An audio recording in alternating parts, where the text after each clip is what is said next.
Hello guys, स्वागत है आपका आपके चैनल टारगेट प्लस पर। बेटा मैं अमित पाल, बीपीएससी का जो सबसे बड़ा अपडेट सबके सामने आ रहा है बेटा, सबको परेशान करके रखा है। जितने भी अभ्यर्थी हैं जो भी बीपीएससी की तैयारी कर रहे हैं, सबसे पहली बार तो सुप्रीम कोर्ट ने इतना बड़ा झटका जो दिया है उसके बारे में कुछ नहीं कहा जा सकता, क्योंकि ऐसा है उसके सामने कोई बोल भी नहीं सकता बेटा।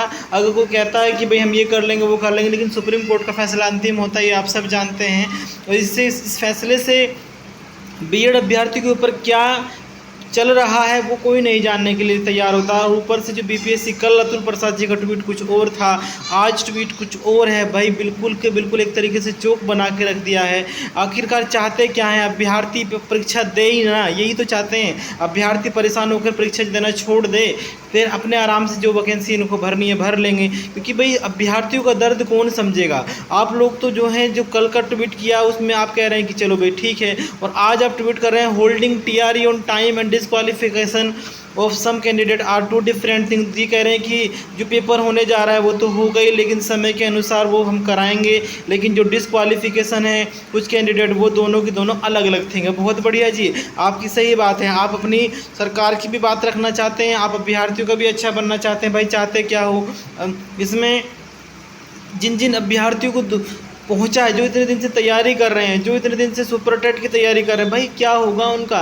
कोई जानने के लिए तैयार है? कोई नहीं जानने के तैयार है। सबको अपनी पड़ी है। इसमें लिख दिया while the former is for unaffected by the recent. अभी फिलहाल कुछ नहीं है, लेकिन ऑर्डर ऑफ द होनेबल एससी यानी सुप्रीम कोर्ट के लिए जो अधिकार आया है उसको लेकर के कहा जा रहा है कि recently order of the honourable supreme court, इसमें बताया है कि can not be said for the later, ऐसा बाद में नहीं होगा। Candidate should be realistic in making assumption in the best interest. बेटा अब आपको यथार्थवादी भी बना दिया, आपको सारी चीज़ें बता दी, आपको ये भी इन्होंने दोनों काम कर लिए। इन्होंने कहा कि दोनों में अंतर समान है, अलग अलग अंतर है कि एग्ज़ाम भी होना है, जो डिस्क्वालीफाई है वो अलग चीज़ है।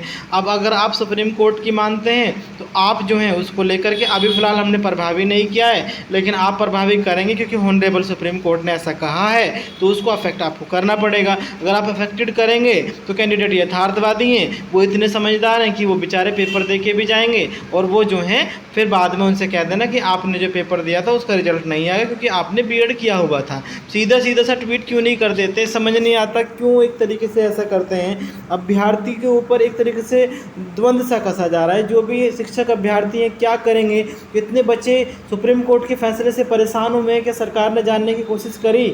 नहीं जानने की कोशिश करी। मैं ये नहीं कहता कि भाई हम बीटीसी वालों के साथ नहीं हैं, हम डीएलएड वालों के साथ नहीं हैं, सबके साथ हैं बेटा, लेकिन किसी के साथ अन्याय ना हो।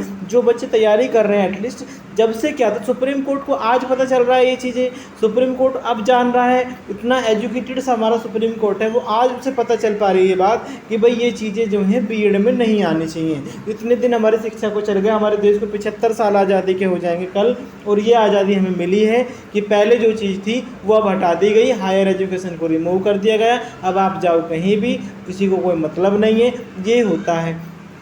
इस चीज़ को लेकर के अभ्यर्थी कितने परेशान है, ये ट्वीट बताया था। बताने का तो मन नहीं था, लेकिन मैंने बता दिया। आप तक शेयर करना ज़रूरी है, क्योंकि आप लोग परीक्षा देने जाएंगे, परेशानी से जूझ रहे हैं। लेकिन बस मैं तो यही कहूँगा कि अगर कोई और न्यूज़ आती है तो आपको मैं बताऊँगा बेटा एग्ज़ाम को लेकर के क्या करेंगे क्या नहीं करेंगे। तब तक के लिए आप खुश रहिए, मुस्कुराते रहिए। Take care.